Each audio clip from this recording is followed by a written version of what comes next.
नहीं, मुझे नहीं मालूम किन लोगों ने फाड़ा है, किन लोगों ने लगाया है। वो भारतीय जनता पार्टी के कर्मचारी के माध्यम से फड़वाया गया और उसमें कहीं ना कहीं भारतीय जनता पार्टी के लोगों की भूमिका है।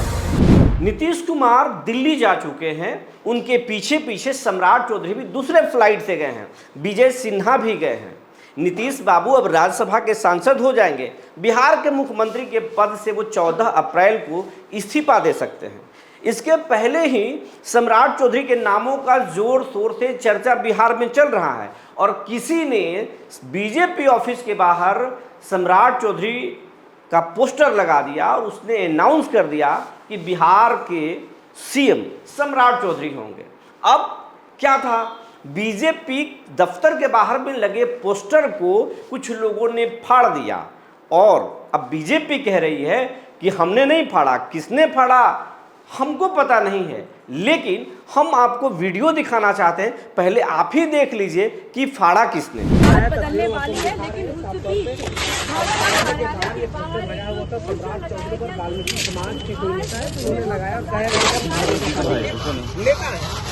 देखिए फाड़ दिया गया है, साफ तौर पे आप देख सकते हैं। आगे नहीं जाएगा।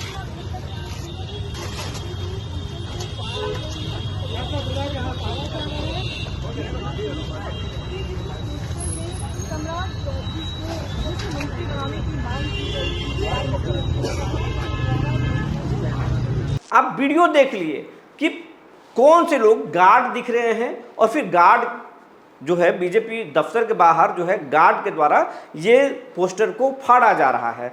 अब बात ये चल रही है कि बीजेपी में आखिर क्या अंतर्कलह चरम पर आ चुका है। सम्राट चौधरी जो बिहार के गृह मंत्री हैं, बिहार के जो डिप्टी सीएम हैं, जो सीएम के रेस में सबसे आगे हैं, उस सम्राट चौधरी का पोस्टर भला बीजेपी कार्यालय के बाहर से फाड़ दिया गया। क्या दिल्ली से कोई सिग्नल आया या फिर किसी के इशारे पर बिहार में ही पोस्टर को उखाड़ दिया गया। बीजेपी के अंतर्कलह अब जो कब्रों के अंदर चल रही थी, अब वो सड़कों पर आ गई है और दफ्तर के बाहर आ गई है। इस पर आरजेडी प्रवक्ता ने तंज कसा है। भारतीय जनता पार्टी कार्यालय के पास जो बैनर फाड़ा गया वो भारतीय जनता पार्टी के कर्मचारी के माध्यम से फड़वाया गया और उसमें कहीं ना कहीं भारतीय जनता पार्टी के लोगों की भूमिका है। क्योंकि भारतीय जनता पार्टी बेचैन हो जाती है जब वो आरएसएस और भाजपा के विचारों से अलग वाले लोगों को कहीं राजनीति में स्थापित होते देखना का जब सिलसिला शुरू होता है। भारतीय जनता पार्टी जिस तरह की राजनीति करती है, भारतीय जनता पार्टी जिस तरह की राजनीति करती रही है, उसका आज पोल खुल गया। अब भारतीय जनता पार्टी के अंदर कितना अंतर्कलह है, कितना अंतर्द्वंद है और कितना एक दूसरे को नहीं सहने वाली स्थिति है, यह स्पष्ट रूप से सामने आ गया।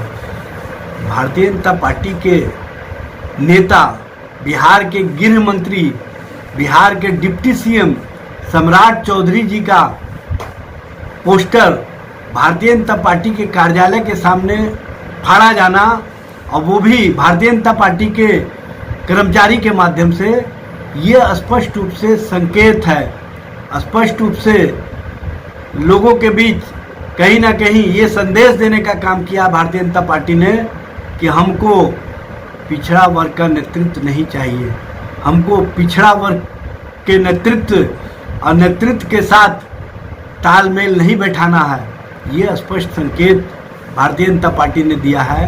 भारतीय जनता पार्टी ने सम्राट चौधरी जी को और बिहार के डिप्टी सीएम को ये बता दिया कि आप गृह मंत्री हो या उप मुख्यमंत्री हो, पिछड़ा वर्ग की राजनीति करते हो, इसलिए आपको हम स्वीकार नहीं कर सकते हैं। आप आरजेडी प्रवक्ता की बात सुन लिए और ये बात बिहार ही नहीं, देश के जो नेशनल मीडिया है, मेन स्ट्रीम मीडिया है, उसमें भी ये खबर प्रमुखता से चल रही है। जब बात बीजेपी के होने लगी और फजीहत होने लगी, पोस्टर विवाद आया, तो फिर बीजेपी के जो बिहार के जो आईटी सेल के हेड हैं, वो आ करके मीडिया के सामने क्या कुछ कहते हैं, जरा सुन लीजिए। कि इस प्रकार का कोई भारतीय जनता पार्टी का नेता नहीं है और कौन क्या मांग कर रहा है इससे फर्क नहीं पड़ता है। भारतीय जनता पार्टी एक बड़ी पार्टी है, कोई भी निर्णय सामूहिक होते हैं, इसमें कोई विषय ही नहीं है किसी कार्यकर्ता का। फाड़ने का वजह क्या हो? नहीं, मुझे नहीं मालूम किन लोगों ने फाड़ा है, किन लोगों ने लगाया है।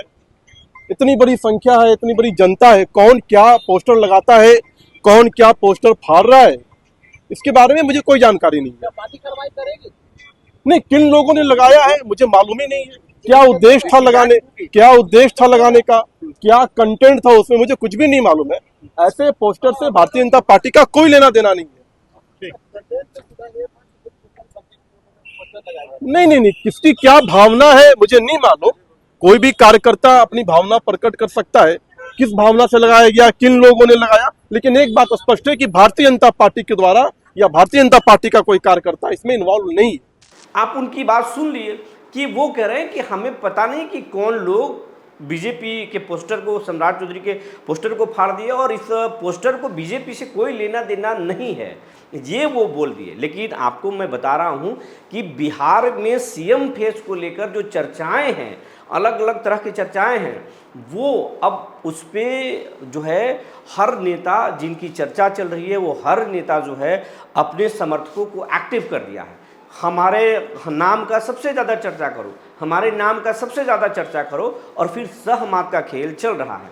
बिहार में कई लॉबी एक्टिवेट है, कुछ लॉबी जेडीयू में एक्टिवेट है, तो कुछ बीजेपी में 2-3 लॉबी एक्टिवेट है। सभी अपने अपने नेता को सीएम फेस के रूप में देखना चाह रहे हैं। लेकिन बड़ा बात यही है, सम्राट चौधरी के किसके इशारे पर पोस्टर को फाड़ा गया और फिर आगे क्या होगा। बीजेपी में सम्राट अगर सम्राट चौधरी सीएम बनते हैं, उससे पहले अगर इस तरह के बखेड़ा हो रहा है, तो फिर आगे सीएम सम्राट चौधरी को बीजेपी पचा पाएगी क्या? और अगर सम्राट चौधरी सीएम नहीं बने तो फिर सम्राट चौधरी का लॉबी क्या बीजेपी में रह जाएगी?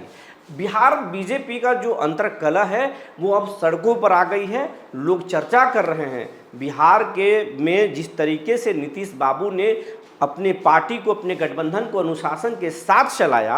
हालांकि समय समय वो पलटी मारते रहे, कुर्सी के लिए बदलते रहे, लेकिन कभी भी अनुशासन में कमी नहीं आई। जब नीतीश कुमार राज्यसभा के लिए नामांकन किए तो उनके दफ्तर में तोड़फोड़ हुई, लेकिन अपने नेता के लिए। लेकिन बीजेपी का पहला मुख्यमंत्री बिहार में बनने वाला है, उसके पहले ही अंतर्कलह इस तरह से सड़क पर आ गया, ये शुभ संकेत नहीं है। आखिर किसके इशारे पर ये पोस्टर फटा, हमें आप ज़रूर बताएंगे। अगर हमें जानकारी होगी तो ज़रूर बताएंगे। तब तक के लिए धन्यवाद।